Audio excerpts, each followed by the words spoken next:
మన దేశంలో ఎన్నో శివాలయాలున్నాయి. ఆ ఆలయాలలో వెలిసిన ఒక్కో శివలింగానికి ఒక్కో ప్రాముఖ్యత అనేది ఉంది. అయితే ఈ ఆలయంలోని లింగానికి కూడా ఒక విశేషం అనేది ఉంది. అదేంటంటే ఇక్కడ శివలింగాన్ని కదిలిస్తే కదులుతుంది. మరి ఆ శివలింగం ఎక్కడ ఉంది, అలా శివలింగాన్ని కదిలించిన వెనుక గల కారణం ఏంటి అనే విషయాలను మనం ఇప్పుడు తెలుసుకుందాం. తెలంగాణ రాష్ట్రం ఆదిలాబాద్ జిల్లాలోని బేల మండలంలో సదల్పూర్ అనే గ్రామానికి 1 కిలోమీటర్ దూరంలో బైరందేవ్ మహాదేవ్ అనే ఆలయాలున్నాయి. బైరందేవ్ ఆలయంలో ఆదివాసీల దేవతామూర్తులు, మహాదేవ్ ఆలయంలో శివలింగం ఉంటుంది. ఈ 2 ఆలయాలను శాతవాహనులు నిర్మించారు. ఇవి పూర్తిగా నల్లరాతితో నిర్మించి శాతవాహనుల కళావైభవాన్ని గుర్తుకు తెస్తాయి. ఇప్పటికే అందమైన శిల్పాలు చెక్కుచెదరకుండా మనకు దర్శనమిస్తాయి. అటవీ ప్రాంతంలో ప్రకృతి ఒడిలో ఆహ్లాదకరమైన వాతావరణంలో ఉండే ఈ ఆలయాలు ఎంతో ప్రాచీనం కలిగినవి.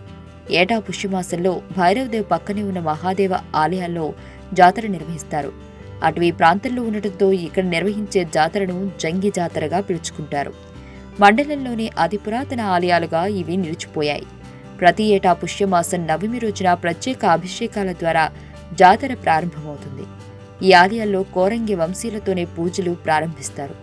వారం రోజుల పాటు జరిగే ఈ జాతరకు ఆదివాసీలు పెద్ద ఎత్తున తరలివస్తారు. వారం రోజుల పాటు కొనసాగిన అమావాస్య రోజున కాలదహి హండి అనే కార్యక్రమం నిర్వహించి జాతర ముగిస్తారు. అయితే కాలదహి హండీకి ఒక ప్రత్యేకత ఉంది. ఒక కుండలో పెరుగు వేసి ఆలయం పైభాగంలో జెండా ఎగురవేస్తారు. అనంతరం ఆ కుండను పగలగొట్టి అందులోని పెరుగును కింద అప్పటికే ఉంచిన పాలు, కుడకలు, అటుకులతో ఉన్న ప్రసాదంతో కలిసే విధంగా ఏర్పాటు చేస్తారు.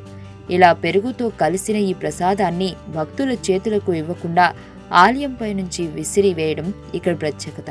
ఈ ప్రసాదాన్ని భక్తులు ఎంతో ఆతృతగా ఆదుకుంటారు. ఈ జాతర 48 ఏళ్ల నుంచి నిర్వహిస్తున్నారు. గత 24 ఏళ్ల నుంచి జాతర ముగింపు రోజు దర్బార్ నిర్వహిస్తున్నారు. ఇక అసలు విషయంలోకి వెళ్తే మనలో ఏదైనా కోరుకొని ఈ ఆలయంలోని లింగానికి పైకెత్తాలి. ఒకవేళ గనుక ఆ కోరిక తీరేదైతే లింగం సులువుగా పైకి లేస్తుందని, లేదంటే ఆ లింగం కదలకుండా అలానే ఉంటుందని ఇక్కడ భక్తుల నమ్మకం. ఈ ఆలయాల్లోని దేవతామూర్తులు ఆదివాసీల ఆరాధ్య దైవం అయినప్పటికీ ఆదివాసీలే కాకుండా అన్ని ప్రాంతాల భక్తులు ఇక్కడికి వస్తుంటారు. ఈ విధంగా ఈ ఆలయంలోని శివలింగాన్ని మనసులో ఉన్న కోరిక నెరవేరుతుందా లేదా అని లింగాన్ని కదిలించి, ఒకవేళ కదిలితే వారి కోరికలు నెరవేరుతాయనే నమ్మకంతో భక్తులు తిరిగి వెళుతుంటారు.